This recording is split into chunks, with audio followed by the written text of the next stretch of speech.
Yo le diría, nos impresiona lo del Mediterráneo y Lampedusa, por favor no vayamos tan lejos, no porque eso no es importante. Vea usted lo que está pasando en nuestro país. Por lo pronto le cuento que la ciudad de Eagle Pass, en Texas, firmó una declaratoria de emergencia por la llegada de migrantes, instaurando así un estado de desastre en la localidad fronteriza.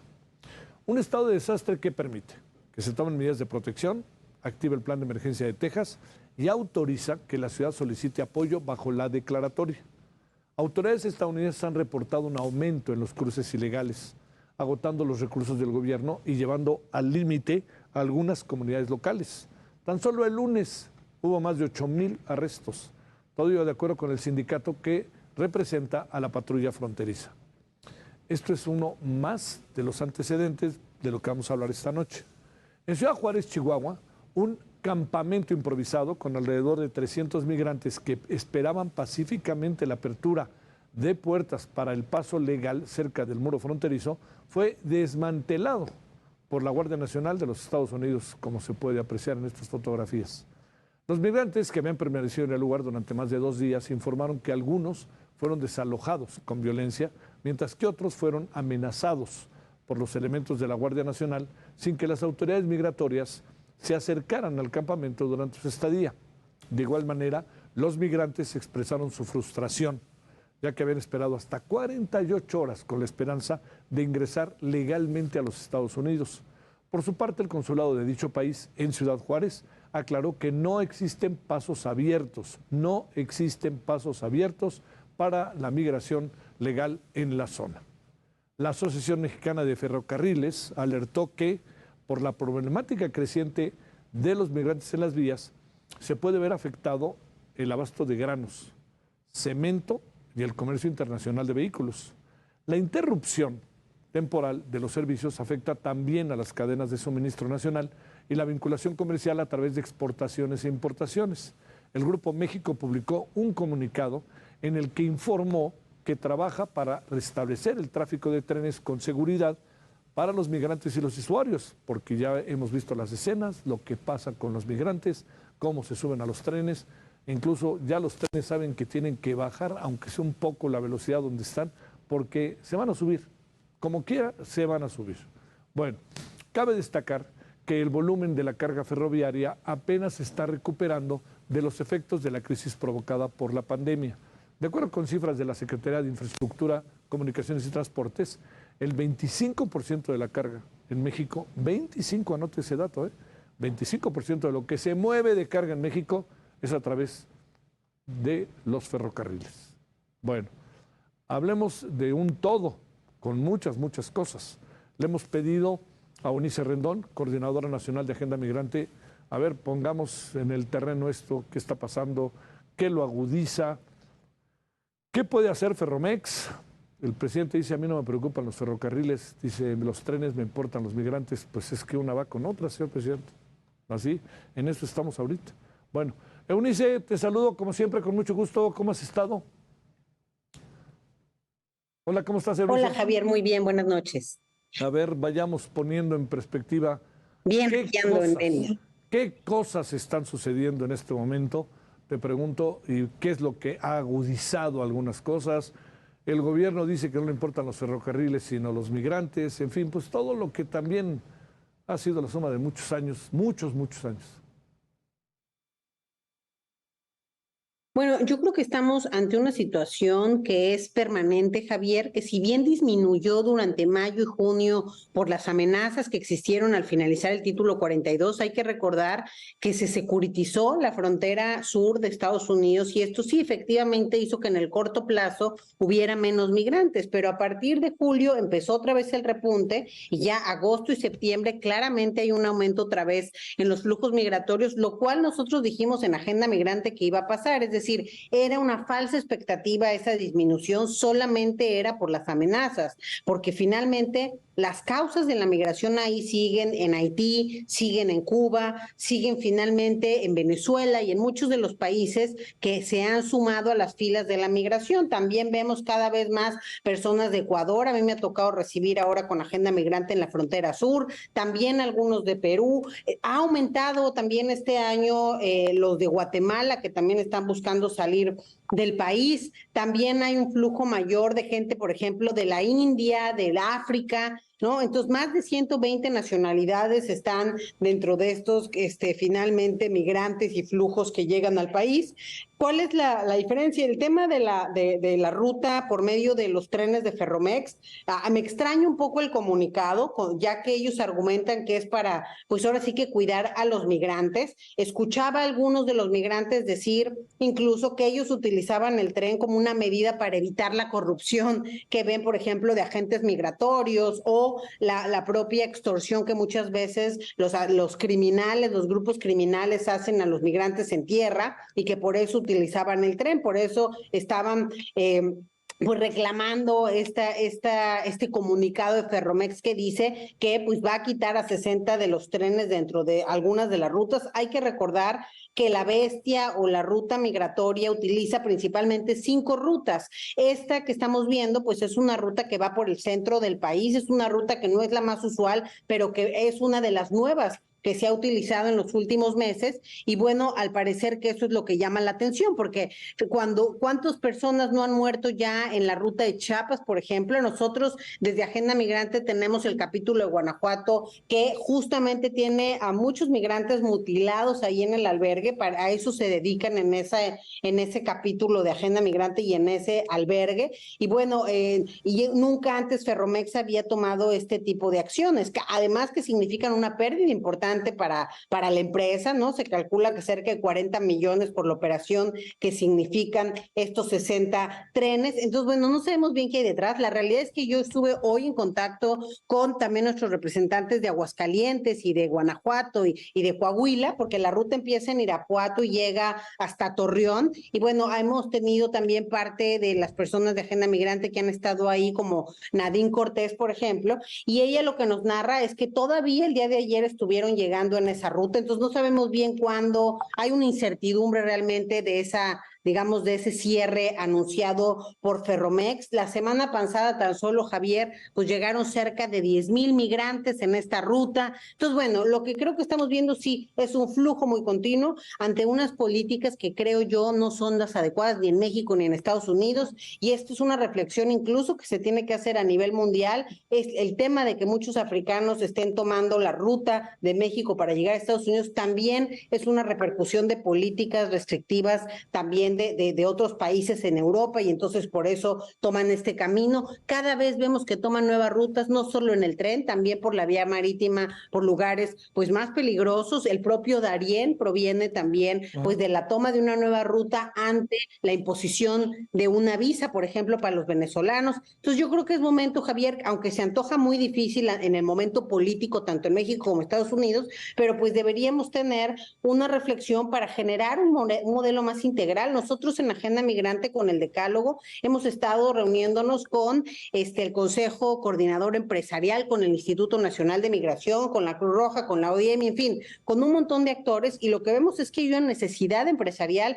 Con el tema de nearshoring se vienen todavía más oportunidades y deberíamos estar conectando esta oferta con la demanda en vez de ver estos escenarios que ponen en riesgo la vida de las personas y de las familias, porque desgraciadamente, Javier, también en últimos tiempos, los últimos 3 años al menos, son unidades familiares lo que predomina en este fenómeno migratorio por las causas tan graves y violentas que hay. Oye, a ver,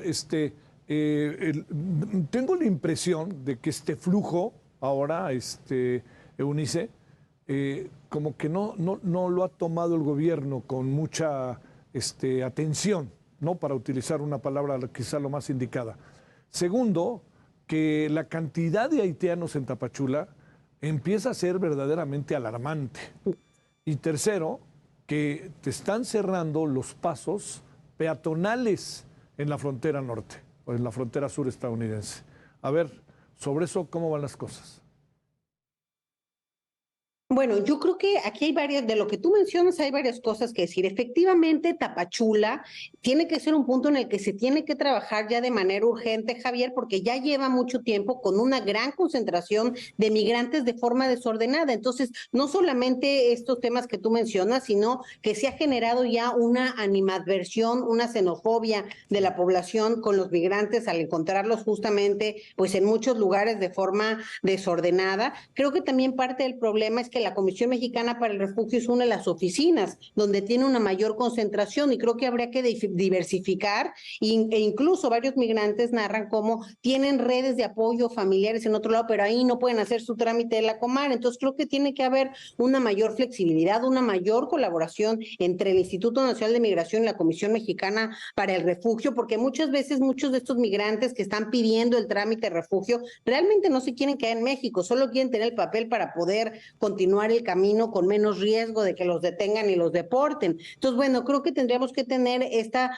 pues política más empática. El tema de Estados Unidos, creo que también está ahí el foco rojo. Ha habido una presión de Estados Unidos con México, así como para que le extraditen Ovidio, pues ahora y desde hace tiempo para el tema migratorio también hay esa presión y creo que entre más se acerque el momento político en México, más difícil va a ser tener una política ahora sí que diferenciadora de Estados Unidos o que sea más humanista como se prometía. Yo creo que nos vamos a quedar con este tipo de comportamientos.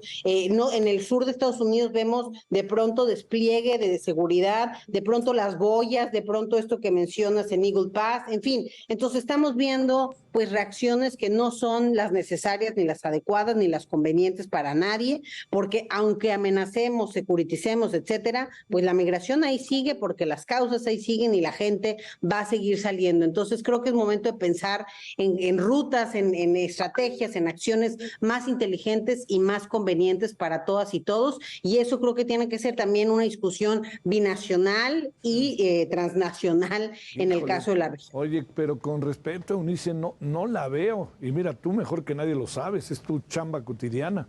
No se ve. ¿Y sabes qué es lo que inquieta? Que da la impresión de que también luego octubre, noviembre se convierten en meses que son como muy proclives para que se intensifique la migración por las razones que se quiera, que vas a ver a tu familia, que te quieres quedar, que supones que va a haber una especie de tregua. Imaginas cosas, ve tú a saber, ¿no? No, bueno, si vemos incluso las cifras, Javier, bueno, hay un aumento en estas cifras migratorias, tan solo en términos del refugio, pues llevamos cerca de 90,000 solicitudes en lo que va del año, lo cual pues rompe todos los récords. De continuar con esta tendencia, 2023 va a ser el año de mayor número de solicitudes de refugio hechas en el país. Hay que recordar que tampoco estábamos listos, es decir, todavía no estábamos listos en el momento que cambió, pero ya lleva varios años cambiado y seguimos sin estar listos. Hace 5 o 6 años teníamos 3,000 o 4,000 solicitudes de refugio al año. Hemos cerrado los últimos 3 con más de 100,000, el año de 2021 120,000, en fin, y este año se antoja todavía superar esas cifras con casi pues 140,000, 150,000 solicitudes y el presupuesto de la Comisión Mexicana para el Refugio pues sigue siendo el mismo de 40 millones que realmente no es suficiente. Sí tiene una ayuda de agencias internacionales como la ACNUR, pero pues yo creo que no se dan abasto y me parece que pues hay que entrarle de otra forma. Oye, a ver, para cerrar, ¿qué ha pasado de un tema, porque ahora se ha hablado mucho del tema, otra vez con razón, de cuando quedaron calcinados 41 migrantes en Ciudad Juárez? Y de lo que se ha hablado es que poco nada ha hecho la comisión hoy en la Cámara de Diputados y Senadores que se encarga del asunto, protestó a través de uno de los integrantes del PRD seriamente porque no se permite que nadie vaya a comparecer, etcétera, etcétera. Hay denuncias incluso ahora de lo que está sucediendo con el director del Instituto Nacional de Migración respecto a ese tema. Te pregunto ahí qué ha pasado, porque eso crea un antecedente y crea un encono y crea también una evidencia por parte de lo que corresponde a México y Estados Unidos y a México. Bueno, como ya lo hemos dicho en este espacio, Javier, los migrantes que murieron asfixiados en esta estación migratoria, pues definitivamente marcó un parteaguas también de la responsabilidad también del Estado al haber estado bajo su custodia. Pero bueno, a nosotros, como yo te comentaba en este espacio, sí hemos tenido un avance de la mano con el instituto, con el director y sus directores generales, en este grupo de trabajo especial que instalamos, que hemos generado 7 protocolos ya que no existían para estas estaciones.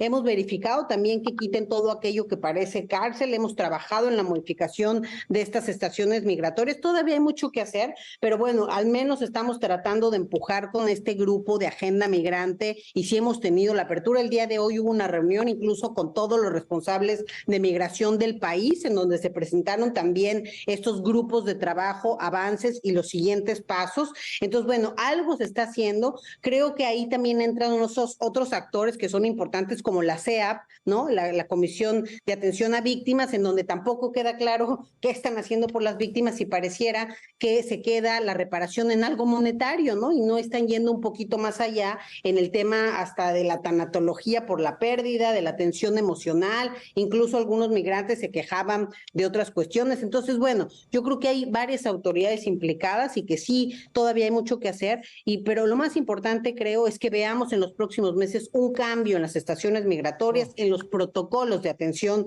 también para estas estaciones y en la política, pues finalmente de migración para tener justo este modelo más integral. Pero cada vez creo, entre más se acerque el fin del sexenio, más difícil veo yo que hay un cambio radical. Sí hay grupos de trabajo, incluso viendo algunos cambios de la ley, que la ley ni siquiera es tan mala, Javier. La verdad es bastante buena la ley de migración en México. Lo que pasa es que no se cumple. Ese es el problema, ¿no? Entonces, bueno, yo creo que es una reflexión, repito, que se tiene que hacer en conjunto con Estados Unidos, porque muchas de las presiones vienen también desde ahí. Este tema de los trenes yo creo que corresponde más bien a una presión o a que pues, de esa forma están viajando más rápido y más expeditamente y no se están viendo por eso un flujo mayor y por eso pues a lo mejor Ferromex cerró. No sé, a mí me suena un poco raro todo este comunicado de Ferromex, ¿no? Que ahora sí están muy interesados en la vida de los migrantes cuando pues esto es algo que se estila desde hace